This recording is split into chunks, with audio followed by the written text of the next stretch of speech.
한국은 정말 미쳤습니다. 여기 지금 한국으로 인해 강대국들이 벌벌 떨고 있다고 하는데요. 과연 무슨 일이 벌어진 걸까요? 제 이름은 리오넬 르브랭. 프랑스 파리에서 태어나 현재는 캐나다, 토론토에 기반을 둔 기술경제 전문 리서치 기관에서 수석 분석가로 활동하고 있습니다. 저는 오랫동안 미국과 중국의 기술 패권 구도에 몰두하며 글로벌 혁신의 양축은 결국 이 두 나라에 의해 결정될 것이라고 굳게 믿어왔어요. 그래서 실리콘밸리 기술 영향력 분석 컨퍼런스에 참석했을 때도 저는 그 확신을 재확인하는 발표를 준비했습니다. 발표 내용은 간단했습니다. 반도체, 인공지능, 자율주행, 양자 컴퓨팅 등 핵심 분야에서 미국과 중국이 압도적인 투자와 생태계를 구축하고 있으며 나머지 국가들은 결국 이 양 강국의 기술적 궤도에 편입될 수밖에 없다는 논지였어요. 제 발표가 끝난 후 대부분의 참석자들은 고개를 끄덕였고 일부는 박수까지 쳤습니다. 그러나 그 순간 청중석에서 한 손이 조용히 올라왔습니다. 청중석 어딘가에서 무언가 움직임이 있었고 곧바로 한 여성이 조용히 일어났어요. 무대에서 조금 떨어진 오른쪽 구역, 그리 넓지 않은 기자단 좌석 쪽이었습니다. 그녀는 날렵한 검은색 정장 차림의 노트북을 든 채로 천천히 마이크 앞으로 걸어 나왔습니다. 그녀는 자신을 캐서린 마크로이라고 소개하셨습니다. 캐나다 토론토 대학교 인공지능윤리센터에서 근무하는 연구원이라고 하셨고 방금 제 발표에 대해 짧고 단호한 한마디를 던지셨어요. 르브랭 박사님, 방금 발표에서 한국을 전혀 언급하지 않으셨습니다. 그것은 단순한 생략이 아니라 과학적 분석에서 중대한 오류입니다. 그 말이 끝나자 회의장의 분위기는 명백히 바뀌었습니다. 처음엔 조용했지만 뒤이어 여기저기서 속삭임과 키보드 두드리는 소리가 연이어 들렸습니다. 저는 당황을 감추기 위해 눈썹을 살짝 치켜세우며 조심스럽게 반문했습니다. 말씀은 감사합니다만 한국은 미국이나 중국과 비교했을 때 기술 산업의 스케일이 상당히 작습니다. 글로벌 영향력을 말하기엔 조금 과한 해석이 아닐까요? 제 말이 끝나기도 전에 그녀는 노트북을 열고 회의장의 스크린 공유 요청을 승인하셨습니다. 그리고 곧 화면에는 제가 처음 보는 보고서 하나가 펼쳐졌습니다. 2025년에 발행된 유엔 기술 영향력 지수 보고서였고 거기에는 너무도 당황스러운 결과가 적혀 있었습니다. 세계 기술 생태계 파급력 국가 순위 1위 대한민국. 순간 제 안에서 익숙한 인식의 틀이 붕괴되는 느낌이 들었습니다. 저는 삼성, 현대, SK 같은 이름은 당연히 알고 있었어요. 그러나 그것은 어디까지나 대기업의 경쟁력일 뿐 국가 전체 기술 생태계의 파급력에서 1위를 차지할 만큼의 위상이라고는 생각하지 않았습니다. 저는 머릿속에서 어떤 오류를 찾으려 했었습니다. 이건 어떤 특정 분야의 지표 아닐까? 혹시 데이터 기준이 다르거나 일시적인 왜곡이 있는 건 아닐까? 그러나 화면에 나타난 항목은 너무도 구체적이었습니다. 특허 영향력 지수 1위, 반도체 공정 설계 기술 국제 활용도 1위, 글로벌 협력 기반 기술 수출 성장률 1위. 이 모든 지표가 단순한 평가가 아니라 실제 세계 기술 시장에서의 직접적인 영향력과 응용력, 국제 수용성을 기준으로 평가된 것이라면 저는 틀림없이 무엇인가 놓치고 있었던 것입니다. 제가 당황한 기색을 감추지 못하고 있을 때 캐서린은 한 걸음 다가서며 말을 이으셨습니다. 2025년 기준입니다. 한국은 1인당 R&D 투자 세계 1위이며 자국 GDP 대비 기술 개발 투자 비율이 무려 4.93%에 달합니다. 참고로 이는 미국보다 1.5배 이상 높은 수치입니다. 그리고 단지 투자뿐만이 아니라 그 기술이 실제 사회에 적용되고 있는 수준 또한 세계 최고입니다. 저는 무심결에 고개를 끄덕였습니다. 그녀는 다시 말을 이어갔습니다. AI 정밀 의료 분야에서도 한국은 2025년 기준 세계 최고 정확도 기록, 즉 98.6%라는 수치를 달성했습니다. 이는 미 국립보건원에서 인증한 기준보다도 더 높은 수치입니다. 또 하나 주목하실 점은 한국이 세계 최초로 도시 단위의 양자암호 통신망 실증 테스트를 성공적으로 마무리했다는 사실입니다. 서울 전역에서 이미 적용이 완료되었고 이 프로젝트는 현재 UN 디지털 인권위원회에 모범 사례로 등재되어 있습니다. 그 순간 저는 아무 말도 할 수 없었어요. 제 안에 분석 프레임이 서서히 허물어지고 있었고 그 자리에 무언가 낯선 존경심이 자리를 잡기 시작하고 있었습니다. 그녀의 말이 끝나자 분위기는 단숨에 반전되었습니다. 이후 진행된 전체 패널 토론은 기존 미중 패권 프레임에서 벗어나 한국 기술의 세계적 파급력에 대한 집중 조명으로 초점이 옮겨졌어요. 저는 그 순간 처음으로 지금껏 제가 지나쳐온 어떤 가능성을 똑바로 바라보게 되었습니다. 그날 이후 제 마음속은 혼란이라는 단어로는 다 설명할 수 없을 만큼 복잡해졌습니다. 머릿속에서는 끊임없이 자문을 반복하고 있었습니다. 정말 내가 놓친 게 있었던 걸까? 그들이 말한 수치가 단순한 일시적 현상이 아니라 구조적인 성과라면 이건 단순한 예외가 아닌 새로운 기준일지도 몰라. 저는 이대로 넘길 수 없다고 판단했습니다. 토론토 사무실로 복귀하자마자 연구팀 전체에 메일을 보냈습니다. 메일의 제목은 단순했습니다. 대한민국 기술 생태계 전면 재검토, 우선순위 1등급 긴급 분석 요청. 제가 그렇게 메일 제목의 대문자를 사용한 건 제 인생에서도 손에 꼽힐 만큼 드문 일이었어요. 그만큼 절박한 마음이었습니다. 수석 분석원 마리엘과 데이터팀 리더 퀸, 정책 모형 담당 이반까지 직접 불러 한국의 기술 생태계를 기존의 참조국가가 아닌 모델국가로 전환한 시점에서 재조사하라고 지시했습니다. 이번엔 단순히 논문이나 보도자료가 아닌 시민 단위 기술 적용, 정책 실행률, 기업 생태계의 확산 속도, 그리고 기술이 실제로 사람들의 삶에 얼마나 깊숙이 들어가 있는가를 측정할 수 있는 비정형 데이터 분석까지 포함하라고 했습니다. 2주 뒤 317페이지짜리 보고서가 제 책상 위에 도착했습니다. 보고서 첫 페이지에는 굵은 글씨로 이렇게 쓰여 있었어요. 기술이 구현되는 가장 빠른 사회, 한국. 저는 숨을 깊게 들이쉬고 첫 장을 넘겼습니다. 가장 먼저 눈에 들어온 건 기술 개발 수준이 아닌 적용 속도와 확산 범위에 관한 수치들이었습니다. 디지털 행정 시스템 전국민 적용률 97.8%, 주민등록등본부터 출생신고, 세금 납부, 이혼 절차까지 전 국민의 일상 행정이 스마트폰 앱 하나로 처리되고 있었습니다. 이 수치는 OECD 평균은 물론 미국의 72.1%, 독일의 58.6%보다 월등히 높은 수준이었어요. 자율주행 교통 테스트망 전국화 비율 91.2%. 이 수치를 본 순간 저는 눈을 의심했습니다. 미국이나 중국처럼 일부 도시 중심 테스트가 아닌 한국은 실제로 도심과 외곽, 심지어 도서, 산간지역까지 자율주행 도로 인프라를 마련해 실증 운행을 진행 중이었습니다. 교통정책의 선진화만이 아니라 정책과 기술의 일체화를 보여주는 대표 사례였어요. 초고속 5G 전국 커버리지 99.7%.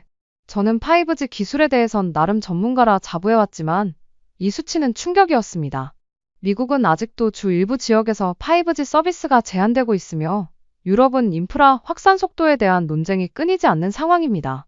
그런데 한국은 이미 도심과 농어촌, 심지어 산간 오지까지 동일한 속도의 5G를 보장하고 있다는 사실. 그것은 기술이 아닌 의지의 결과였습니다.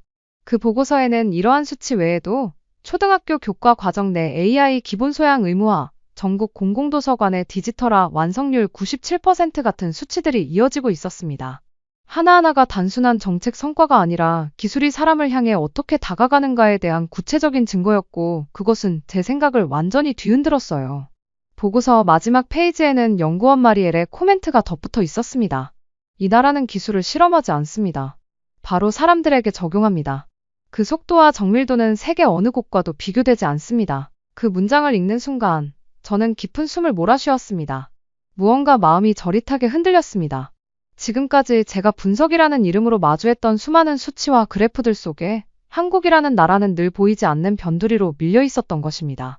단지 그 나라의 언어가 영어가 아니기 때문에, 단지 우리가 읽는 세계 주요 매체에 자주 등장하지 않기 때문에 저는 그들을 제외시키고 있었어요. 그리고 저는 결심했습니다. 직접 가보자. 더 이상 모니터 너머의 수치만으로 판단할 수 없었습니다. 이 나라는 지표가 아닌 현장에서 기술을 증명하고 있었기 때문입니다.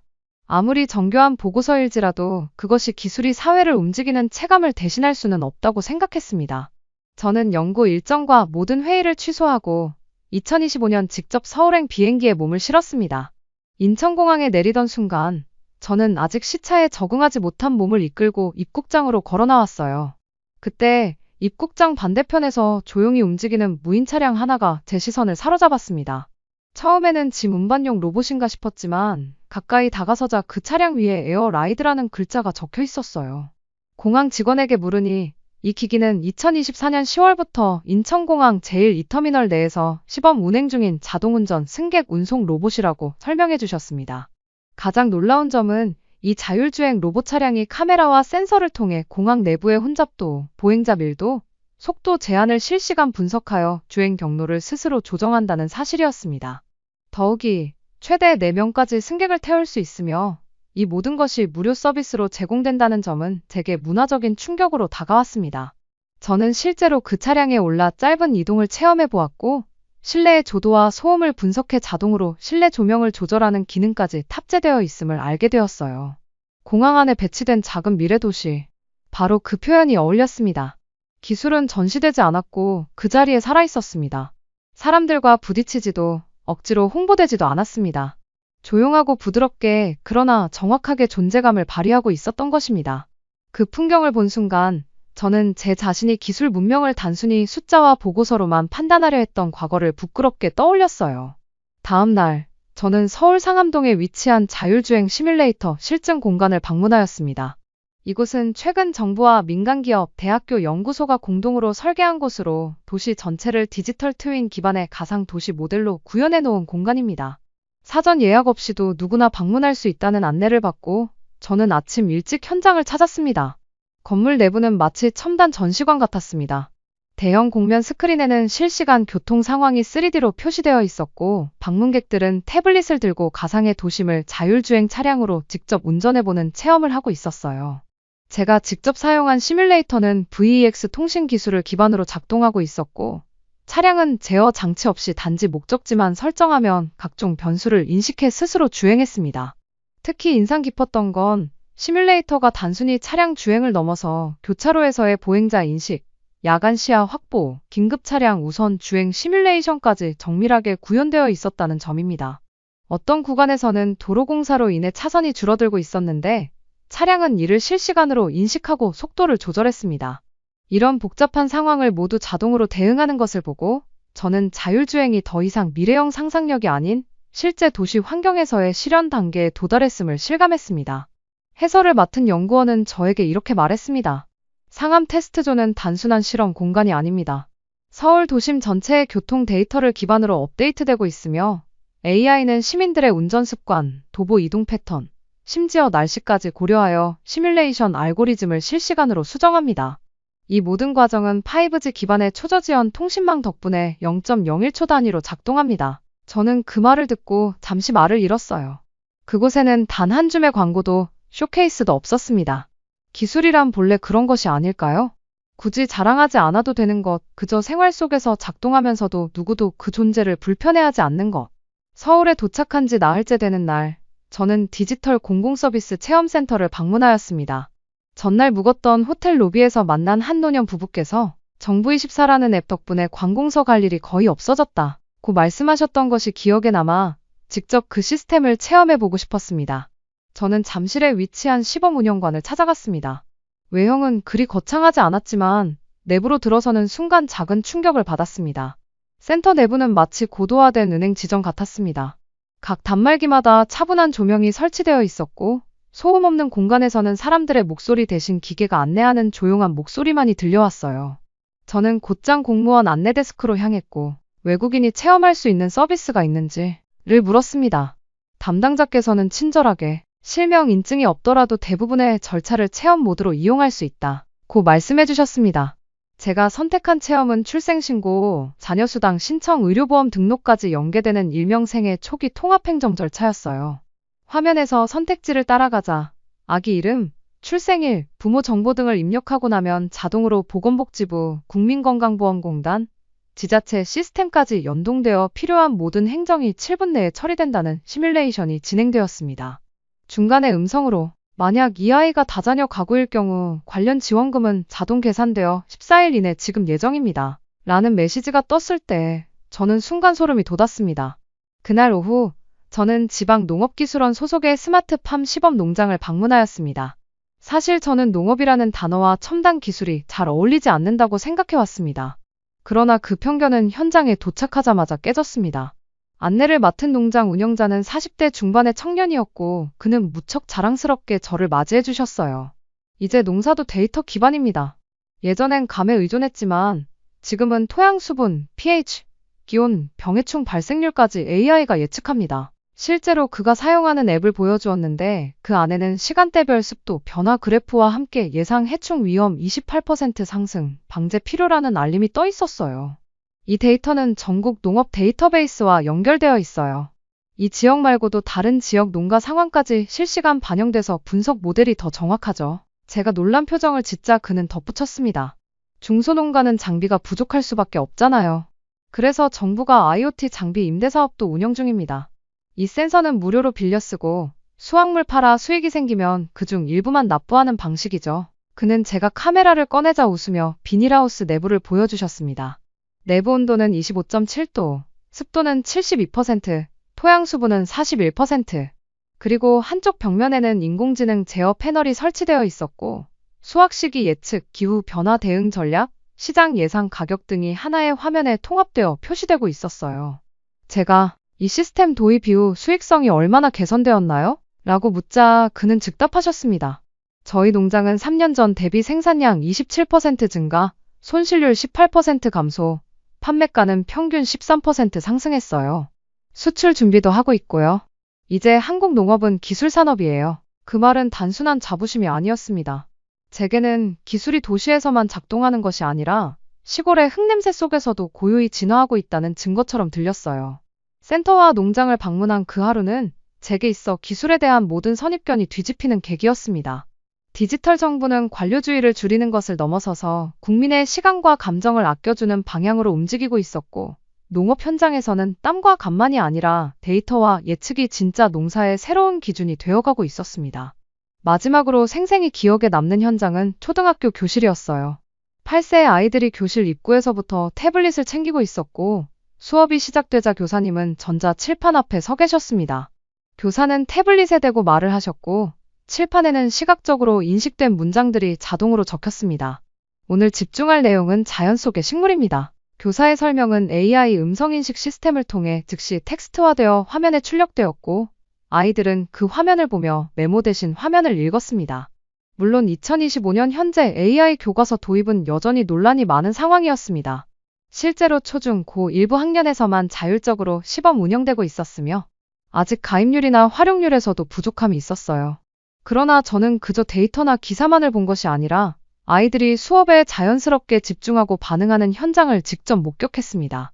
예를 들어 한 아이가 태블릿을 들고 이 식물 이름이 뭐예요? 라고 물었을 때 교사는 칠판에 핵심 단어만 짧게 다시 적었고 AI는 즉시 이 식물은 가시형꽃입니다. 라고 다시 말해주었어요. 아이가 고개를 끄덕이고 손을 들고 질문한 장면에서 저는 기술이 단순한 기계가 아니라 대화의 일부가 될 수 있다는 가능성을 확인했습니다. 며칠 후에는 교실이 아닌 서울시 구립주민센터에서 열린 학부모 설명회에 참석할 기회가 있었습니다. 설명회에서는 실제 AI 교과서를 사용하고 있는 한 학부모가 자신의 경험을 공유했습니다. 그는 말했습니다. 아이가 AI 교과서로 수업을 받기 시작한 이후 과제 제출 시간이 평균 12% 단축되었다고 해요. 그리고 교사님이 수시로 학생 수준에 맞춘 퀴즈를 추천해 주시니까 아이가 복습도 더 자주 하고 있어요. 개인적인 사례겠지만 이는 디지털 학습의 효율성을 구체적 성과로 보여주는 지표였습니다.